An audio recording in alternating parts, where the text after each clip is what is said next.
Hey guys, Bigrat310 is back with another Hardtruths. This time we're going to review the rise and fall of WCW. The highly controversial DVD on the IWC.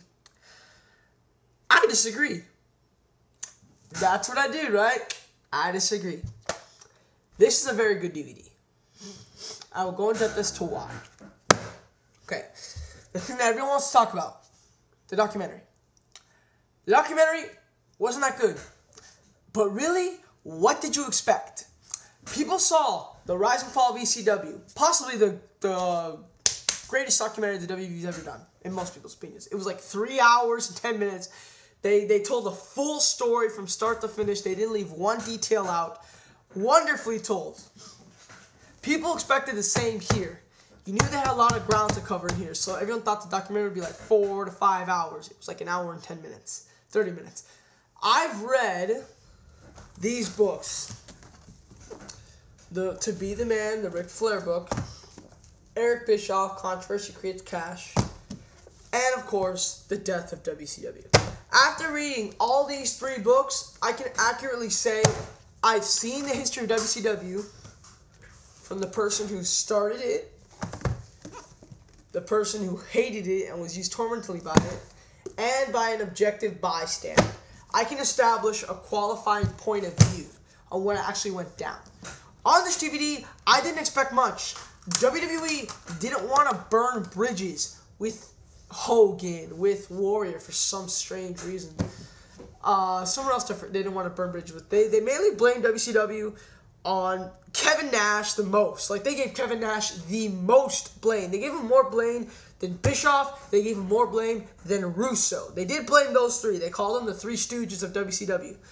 They said Kevin Nash was a glory hog and all this. And they blamed them, and they don't mention Hogan's name at all, which a lot of people, that's like their biggest problem. They treat Dusty like he was this awesome booker, when if anyone's seen the Doomsday Chamber of Horrors, you know that is not true. They really didn't. They were really so protective and safe, and I knew they would be. I bought this DVD, you ask? The matches. I really want to see the matches, and the matches, for the most part, kind of delivered, I'd say. The documentary, really, you had too high of expectations. ECW, they didn't have to burn any bridges with ECW. The WWE was helping ECW behind the scenes in the late 90s. Hell, they let ECW plug their pay-per-view on Raw, for crying out loud. What other company would, they would literally like stuck their hand out and said, ECW, come here, we'll help you out. Did they raid their talent at times? Yes. Did WCW do it way worse? Yes. WCW didn't help ECW at all. It's like Vince McMahon kind of returned the favor and said, come here, come on Monday Night Raw, come plug your pay-per-view. What other company would do that? They really didn't need to burn anything with ECW. ECW went down because, really, the network, you gotta blame it on Paul Heyman, mostly, for his booking. Not really his booking, what the direction he wanted to take with the product, and how he wasn't really a good businessman. And that caused ECW to fall. You should never brought ECW on cable television. The product just wasn't for it. People blame Paul in the video, but the WWE never directly said it. Like guys like the Dudley Boys and Taz, they all said it. But Vince and the WWE guys never directly stated it. Tommy, Raven, they all said it, but Vince never said it. That was fine. They didn't want to do that on WCW. They didn't want to burn their bridges. And really, like, I didn't have a problem with it. I saw a documentary, I'm like, okay. The first half of it on the Jim Crocket Promotions, that shit was good. That part wasn't bad at all. Then you get to, really, it's when the NWO started. How no one mentioned how the NWO went on too long. They mainly blamed Nash. It's misleading. Juice said that best, misleading. Just looking at the... Yeah, Vince Russo, mistakes. The celebrities they mentioned, the cruiserweights they mentioned that were awesome. The only people who really said that WCW didn't push the young guys, that they didn't push the right people, were really Big Show, Jericho, and Dean Malenko. Those 3 like each got their words. Jericho's was the best. He said, I'm so confused. Why when someone is over, they have heat, good heat, heel heat, or babyface pops, and then they just try to take it away. For some reason, to ruin their business. Beautiful quote there. Dean said one, and the Big Show said one as well. And it really made for a good part. Like I said, I already know the story, so it didn't really bother me. And I don't think it should bother many people. I mean, it's basically the story in a nutshell, except they didn't bash Vince Russo hard enough, which is what most people have a problem with. When in reality, it wasn't all Vince Russo's fault. WCW was falling down before Russo got there. Russo just, kind of put the nail in the coffin. He kind of WCW was like falling down falling down a slide, kind of.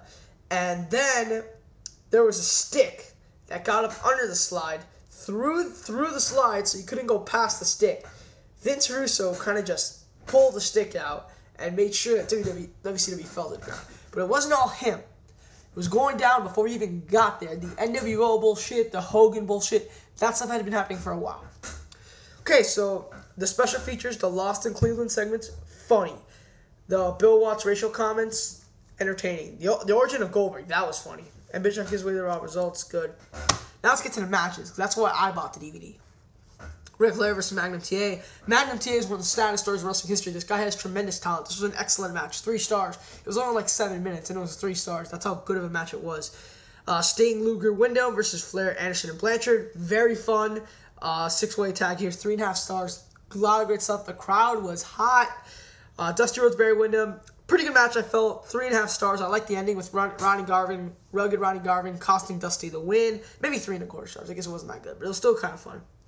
Ric Flair versus Ricky Steamboat. I'm going to give this 4.25. This is definitely the weakest of their matches, and it's 4.25. The other two are 5 stars, in my opinion. This one might be 4.5. I don't know. It's 4.25, 4.5. Definitely the match of the DVD. But you can get this one on the Greatest Superstars of the 80s DVD. That's why I don't really recommend going out of your way to get this DVD just for this. I would get it just for the collection of the matches as a whole. Fun match. Very good match. Rock and Roll Express from Midnight Express. The Observer gave this 4.25. I really didn't see that. This is like 3. Maybe 3.25, I guess. It kind of bored me. It bored me a lot. Like the first 20 minutes. I rewatched this match like 7 times. I was bored all 7 times. I couldn't get into it. 3 stars. I'm sticking with 3.25. I'm sticking with that rating. Then we just get the Midnight Express for Southern Boys. I thought this match was better than the match against the Rock and Roll Express. This gets 3.25 stars as well. Good stuff. Southern Boys are actually pretty good. I didn't think they would be that great. The Steiner Brothers for Sting and Luger. Observer gave this 4.5. PWI called this match of the year over Bret Hart and Mr. Perfect. Again, I didn't see it. This is 3.75, maybe 4. Again, it's another one I'll have to rewatch. Still, and it was short. It was only like 12 minutes. I mean, really. Sting Vader. Very fun match, 3.75. Another one that might be 4. Nah, I think I'm going to stay on 3.75 in this one. Pretty good match, I felt, for the most part. Vader was probably the best big man in the business. I do like him. I like Taker more because I like Taker's gimmick more, and I've been following Taker ever since I was a kid. But I'm open to admit it. Vader, in my opinion, was probably better in the ring than Taker was. That's just my opinion. Rick Rude versus Sting. This is probably the worst match of this one. I'm going to give this 3 stars. They did a lot of headlocks, which doesn't bother me, but during those headlocks, you could have been doing a lot of other cool stuff because it's Rick Rude and Sting. Still very good with 3 stars. Let's get Ric Flair versus Hulk Hogan.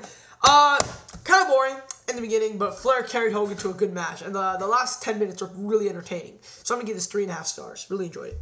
Let's get Ric Flair versus the Giant on Nitro. This is a match of 6 minutes. And it proves how the Giant is probably one of the best workers. I'm not saying he's better in the ring than Vader, but I'm saying like the psychology and storytelling, he knows how to build a match. I was into this match from start to finish, and I enjoyed it. 2.75. I don't know why. It was really short, but I did enjoy it. Rey Mysterio Jr. versus Dean Malenko. This starts the string of matches I was really looking forward to. 3.5. Very fun match. JW Kwan said this best. You can really see Rey Mysterio versus Dolph Ziggler. You can see similarities between that match and this one. You can see Dean Malenko using his booking pool to put some spots into that match.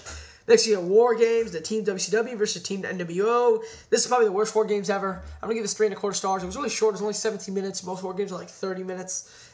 Not much here. I'm not going to talk about it too much. 6 versus Eddie Guerrero in a ladder match. Kind of disappointing. I'm going to give this still give 3.5, which is still really good. For a ladder match, whether it's good or not is debatable. It kind of disappointed me. I just thought the guys could have done a lot more. Now we get Eddie Guerrero versus Dean Malenko and Jericho versus Humberto Guerrero. Both of these matches were 4 stars. Both of these matches were awesome. I was marking out like crazy over both of these matches, and they were basic spots that I had seen before, but I still marked out. They were awesome. These are the 2 best matches on the DVD behind Flair Steamboat. Next, you get Steiner Brothers versus Outsiders. Dud. Scott turns on Rick 2 minutes into the match. Rick fights a handicap match for a minute while Steiner's on the outside seeing. It was dumb.